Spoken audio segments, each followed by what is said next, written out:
सबसे बड़ा दान क्या है? हीरा मोती दान कर दें, सोना चांदी दान कर दें, भूमि दान करें? बोले नहीं, इन सब दानों से एक दान बड़ा है। क्या? किसी को तकलीफ नहीं देना। वो इससे बड़ा कोई दान नहीं। दंडन न्यासा परम दानो। हम अपने तरफ से किसी से द्रोह नहीं करेंगे, किसी को दुख नहीं पहुंचाएंगे। कुछ लोग कहते हैं हमने लाठी थोड़े मारी, हमने तो मुंह से कह दिया। अरे तुम्हारे मुंह के शब्द भी तो लाठी से ज्यादा असर करते हैं। इस बात को तुम समझते नहीं। किसी सामान्य व्यक्ति को भी तुम कमीना कहोगे, वो उसी समय चप्पल उतार लेगा। वो नहीं उतार रहा, ये तो तुम्हारे ऊपर भगवान की कृपा है। क्या समझा? इस पर भगवान की कृपा है। और नहीं तो आज व्यक्ति किसी की कोई सहन करने को तैयार नहीं होता। केवल तलवार से किसी को मारना नहीं, गोली से मारना नहीं, वाणी से जो मार होती है वो लाठी की मार से भी ज्यादा तकलीफ देती है।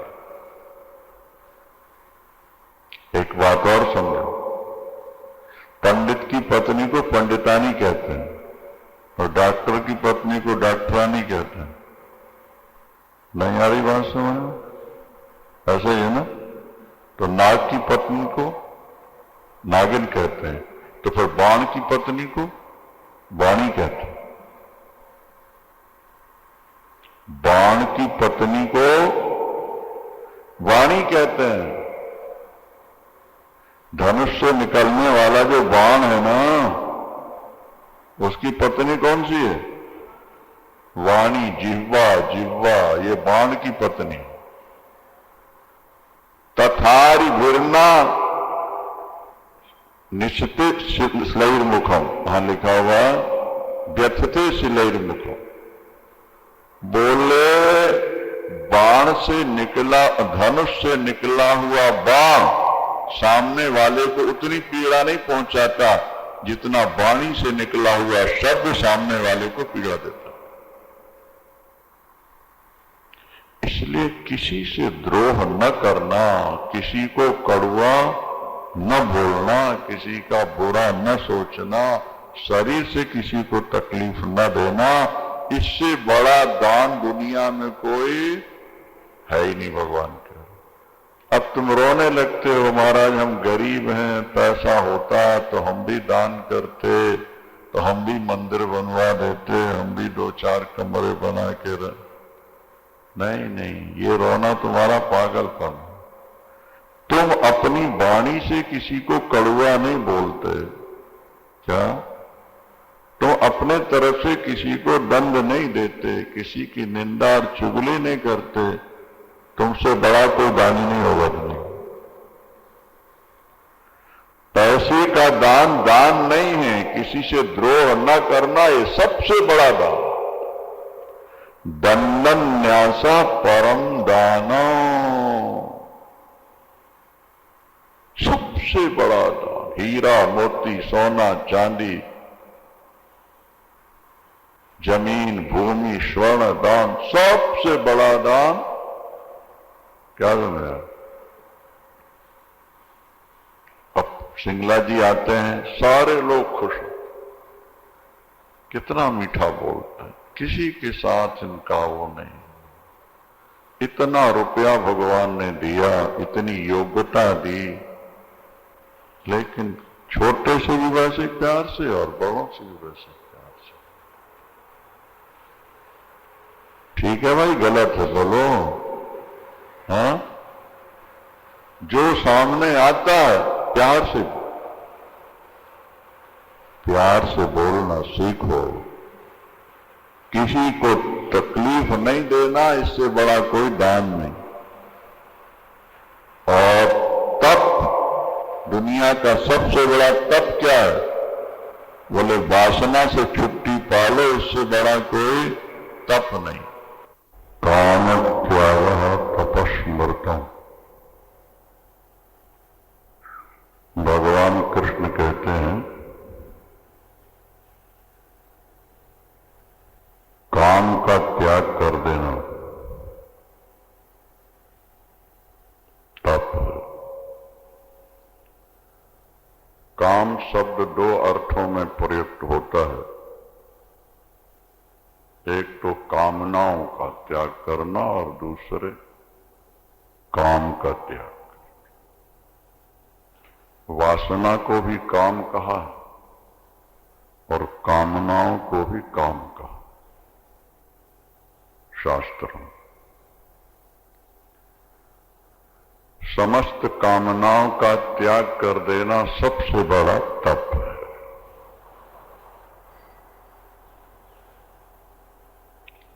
अथवा वासना का त्याग कर देना सबसे बड़ा तप। जैसे भूख पर विजय प्राप्त करना कठिन है, प्यास पर विजय पाना कठिन है, इसी तरह काम पर विजय पाना भी बहुत कठिन है। विरले लोग इतिहास में हैं जिन्होंने काम पर विजय पाई है,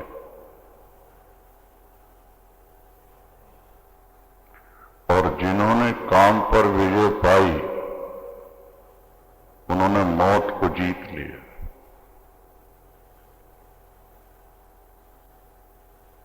मरणम बिंदु पातेनो जीवनम बिंदु रक्षणम।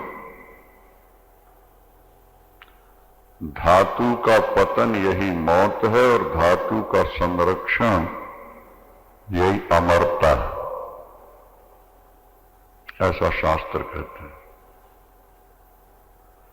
जिन्होंने भी काम पर विजय पाई वो अमर हो गए।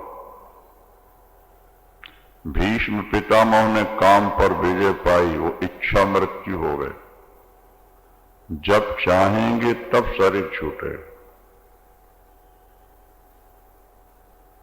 जब यमराज के दूत आएंगे तब शरीर छूटेगा, ऐसा नहीं। जब भीष्म चाहेंगे तब शरीर छूटे।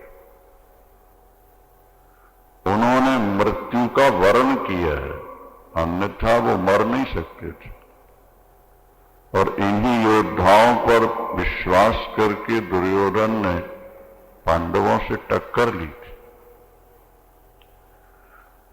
दुर्योधन समझता था कि शरीर इतना प्यारा है, कोई छोड़ना नहीं चाहता इसको। और जब पितामह भीष्म को यह वर प्राप्त है कि जब चाहोगे तो मौत आएगी, तो पितामह क्यों चाहेंगे कि मौत आए? और यदि ये जीवित रहे तो जैसे खिलाड़ियों में लोग कहते हैं कि अमुक व्यक्ति तो पूरी टीम के बराबर नहीं, इसी तरह भीष्म पितामह पूरी सेना के बराबर। भीष्म जो प्रतिज्ञा कर लें उससे पीछे नहीं हटते,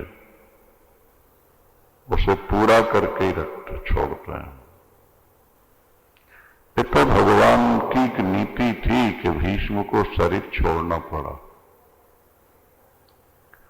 अथवा यूं मान लो कि भगवान पांडवों के पक्ष में थे, इसलिए उनको कुछ सफलता मिल गई, अन्यथा बड़ी कठिनाई थी, बड़ी कठिनाई थी। तो भीष्म ने काम को जीता, इसलिए उन्होंने मौत को जीत लिया था। हनुमान जी ने काम को जीता, आज तक अमर है, मौत को जीत लिया। यद्यपि विदेशी डिक्शनरियों में पातिव्रत और ब्रह्मचर्य शब्द ही नहीं, क्योंकि वहां पातिव्रत शब्द इसलिए नहीं है कि वहां की औरतें तो 10, 5, 20 शादियां कराते ही कराती हैं जीवन में। कोई महाभागा होगी जो एक पति से जोड़ के रहे, इसलिए वहां पातिव्रत शब्द नहीं। अब ब्रह्मचर्य का भी वहां ज्यादा महत्व नहीं। भौतिकवादी कहते हैं कि जीवन का सबसे बड़ा सुख यही है, रसना और वासना। सदरस व्यंजन खिलाओ, जीव को स्वाद दो, नित्य नए भोगों का सेवन करो, रसना और वासना। मनुष्य शरीर मिले इसीलिए खूब खाओ पियो और ऐश करो। लेकिन भारतीय संस्कृति ये कहती है कि नहीं, खाने पीने के लिए तो राक्षसों का शरीर है, ऐश करने वाली संपत्ति आसुरी संपत्ति कहलाती है। गीता के 16वें अध्याय में भगवान कृष्ण ने कहा, कामोपभोग परमा एता वदति निश्चिता। आसुरी संपत्ति वालों से पूछो कि जीवन का अंतिम उद्देश्य क्या है, लक्ष्य क्या है। वो कहते हैं, ईहन्ते काम भोगार्थम, कामोपभोग परमा। जीवन का लक्ष्य है खूब पैसा कमाओ और भोग भोगो। ये आसुरी संपत्ति है। दैवी संपत्ति उसके अपोजिट है, उसके विपरीत है। दैवी संपत्ति कहती है कि भोग तो पशुओं को भी मिल जाते हैं। नहीं, लेकिन भवन केवल मनुष्य को ही प्राप्त होता है। एक बार भगवान शंकर भोजन करने बैठे, पार्वती अम्बा ने कहा भोलेनाथ से, प्राणनाथ दूध लाऊं कि छाछ लाऊं? पीने के लिए दूध लाऊं या? तो भगवान शंकर ने कहा, दूध तो जानवरों को भी मिल जाता है, छाछ ले आ पार्वती, ये केवल मनुष्यों के ही भाग्य में लिखा हुआ है। बोलो शंकर भगवान की। कुतिया का पिल्ला भी दूध पी लेता है क्या? बनरिया का बच्चा भी दूध पीता है, गाय भैंस बकरी का बच्चा भी दूध पी लेता है, लेकिन छाछ बना के पीना ये तो केवल मनुष्य के लिए है। इसलिए शास्त्रों में लिखा कि छाछ पीने की आदत बनाओ, गोमूत्र पियो और छाछ पियो, जल्दी बीमार नहीं पड़ोगे। जिंदगी तकरेण दग्धा न भवन्ति रोगा। एक बार छाछ से जो रोग नष्ट हो जाए फिर उसकी दोबारा जड़ें जमती नहीं अंदर, ऐसा लिखा। तो जैसे छाछ मनुष्य के ही भाग्य में है, पशु पक्षी छाछ बना नहीं सकते, पी नहीं सकते। ठीक इसी तरह भजन केवल मनुष्यों के भाग्य में ही लिखा हुआ है। 84 लाख योनि में और कोई जीव भजन कर ही नहीं सकता। क्या समझा? दैत्य भोले वो तो भोगी होते हैं, हिंसक क्रूर होते हैं, और देवता वो भी भोगी होते हैं। देवता समझते हैं भजन करना अच्छी बात है, कर नहीं सकते हो। जहां भोगों का दौरा दौर होता है वो भजन नहीं कर सकते, और जहां हिंसा होती है वहां भजन नहीं हो सकता।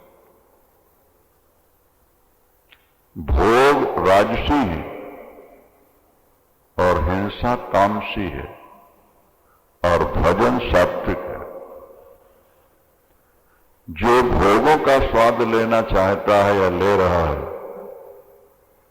वो अखंड भजन कर ही नहीं सकता कभी। और जो हिंसक है वो भी भजन नहीं कर सकता। हिंसा तमोगुण है और भोग रजोगुण है। काम एष क्रोध एष रजोगुण समुद्भवः। काम और क्रोध कहां से पैदा होता है? बोलो, रजोगुण समुद्भवः, इनकी उत्पत्ति रजोगुण।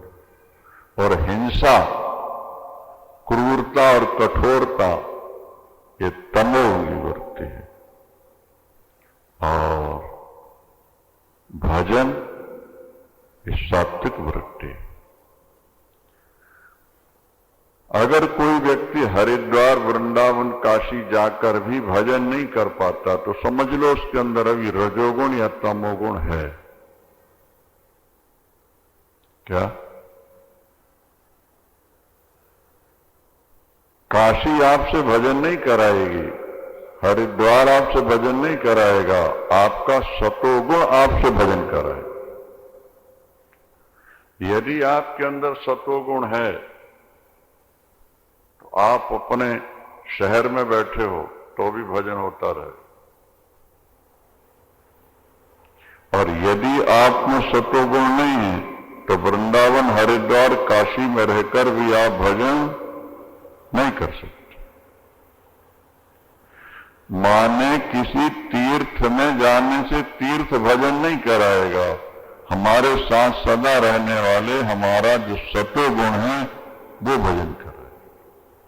इसलिए पहले सतोगुणी बनने का प्रयास करना चाहिए। महाराज हमारे अंदर तो रजोगुण है, सतोगुण कैसे आए? तो भागवत में उसका भी उत्तर लिखा हुआ है कि तुम अगर तमोगुणी हो तो रजोगुणी हो सकते हो, रजोगुणी हो तो सतोगुणी हो सकते हो। क्या उपाय है? बोले सात्विक पुस्तकें पढ़ो, निर्मल जल पियो, गंगा जल, यमुना जल, नर्मदा, अच्छे लोगों के बीच में रहो, अच्छे देश में रहो, 4 बजे उठने की आदत बनाओ, सात्विक भोजन करो, सत्संग करो, सात्विक मंत्रों का जो जप करो, अच्छे संस्कार बनाओ, गलत लोगों के पास बैठना नहीं, गलत बातें सुनना नहीं, गलत काम करना नहीं। क्या? माता पिता के भी संस्कार तुम्हारे अच्छे रहे हों।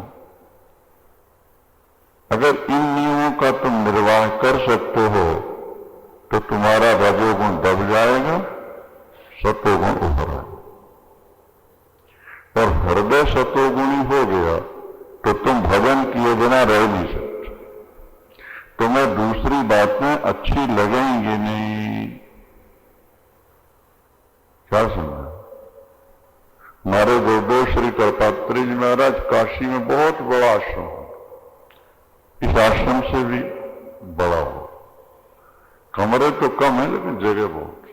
दूसरा भी यार हम लोग देखते थे कि वो अपने ऊपर छत पर उनका कमरा था, भजन पूजन कथा कीर्तन,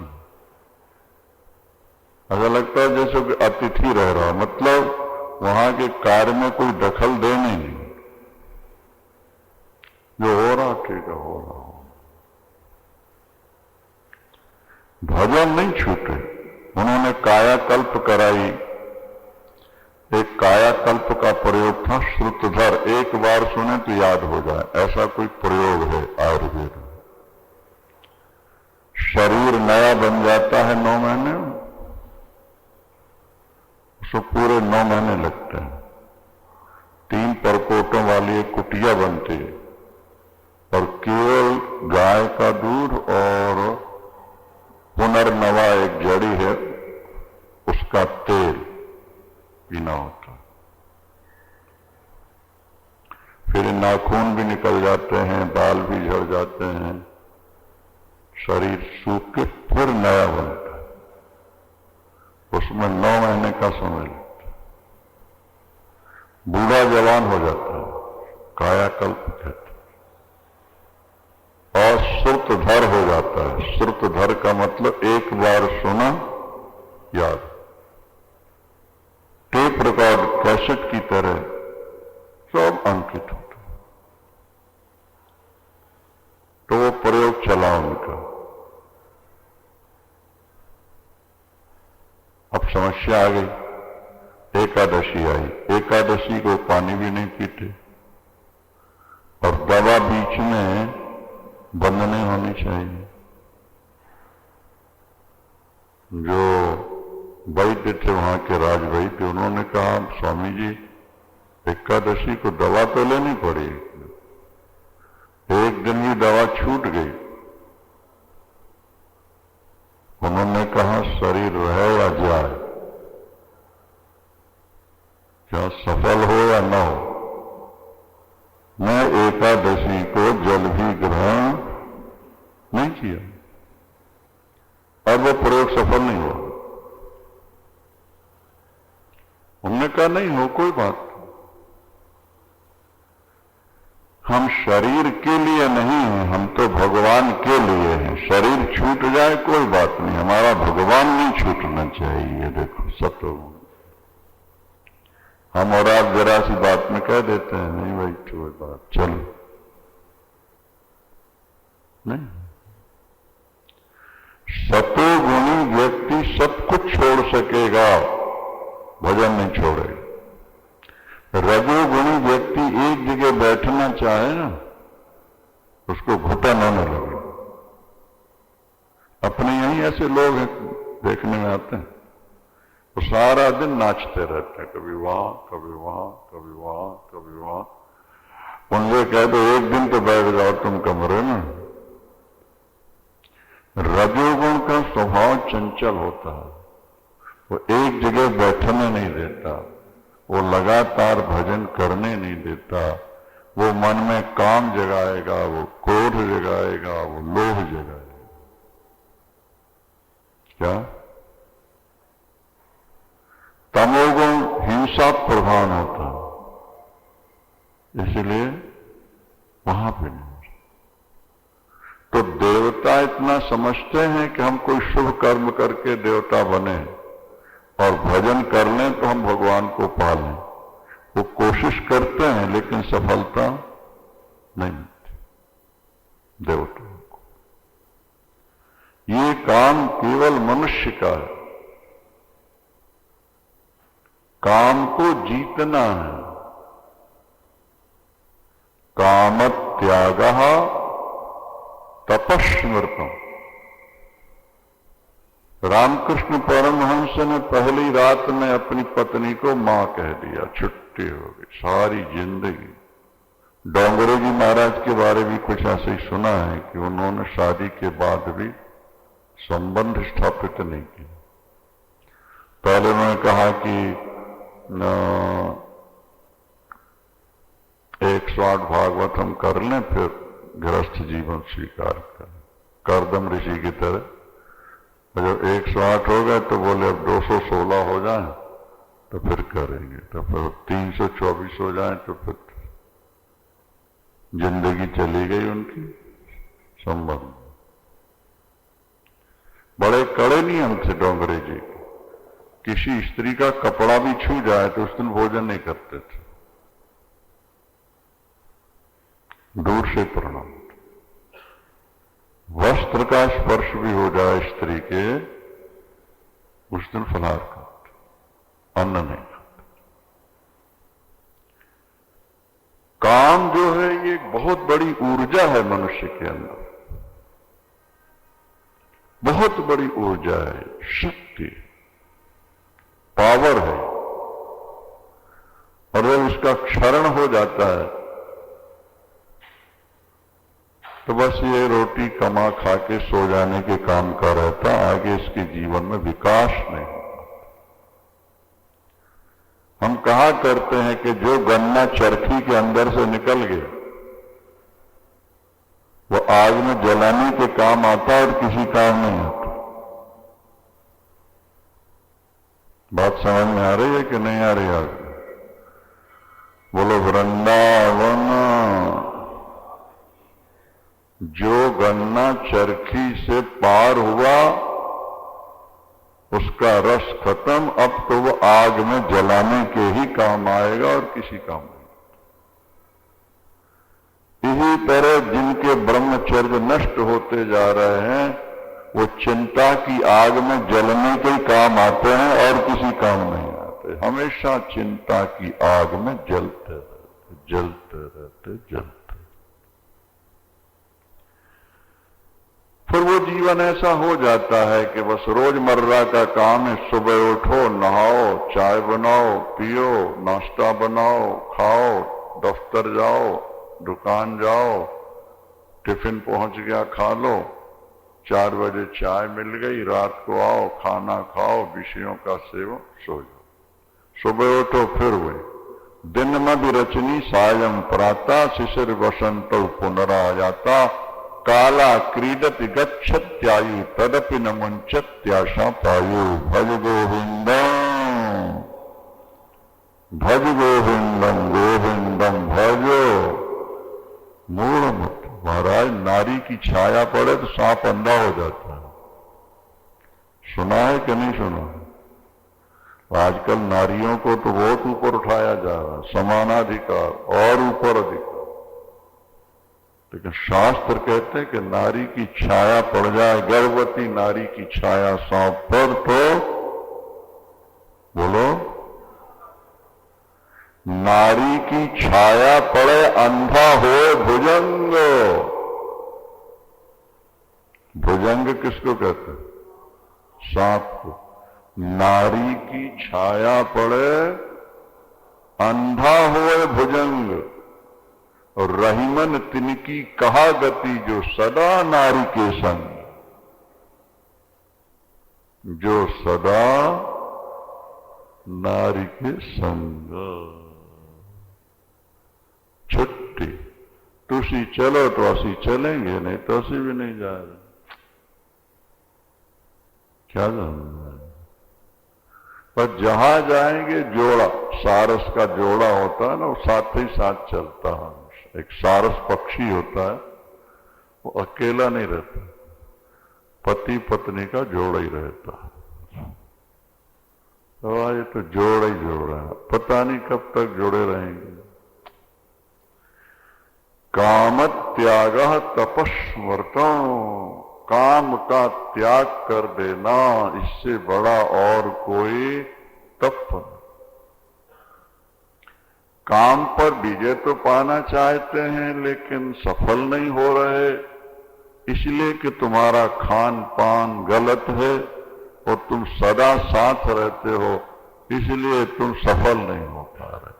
अगर तुम सफल होना चाहते हो तो थोड़ा अलग रहने की आदत बनाओ और भोजन बहुत थोड़ा करो जीने के लिए। खाते हैं खूब मसाले और खूब ड्राई फ्रूट और खूब हलवा और पूड़िया, और फिर कहते हैं साहब हम सफल नहीं हो। कैसे सफल? अब देखो ये बाबा जी आगे बैठे हैं आपके सामने, बापू जी, ये ना तो नमक खाते हैं, ना मीठा खाते हैं, ना अन्न खाते हैं, सब छोड़ दिया ना, केवल फलाहार पर रहना। अन्न भी नहीं खाना, नमक भी नहीं खाना, मीठा भी नहीं खाना। ये बैठ सामने तुम्हारे पीछे भी बैठे हैं बाबा जी, वो भी ऐसा ही, ये जो बैठ। अब ऐसे लोग काम पर विजय पा सकते। तुम्हारा खान पान सुधरेगा, तुम्हारा परिवार से संबंध बिछड़ेगा। अब ये बता रहे थे, हमने तो सुना नहीं, दूसरे लोग बताते हैं कि इनके यहां सब कुछ है, लेकिन सब कुछ छोड़ के चले। बेटे की शादी नहीं गए, बेटी की शादी हो गया, कर लिया, करो करो करो, छुट्टी। बताया ना कि सत्वगुण आएगा तो भजन किए बिना रह नहीं सकोगे, और रजोगुण तमोगुण रहेगा तो भोगों के बिना, निंदा चुगली के बिना तुम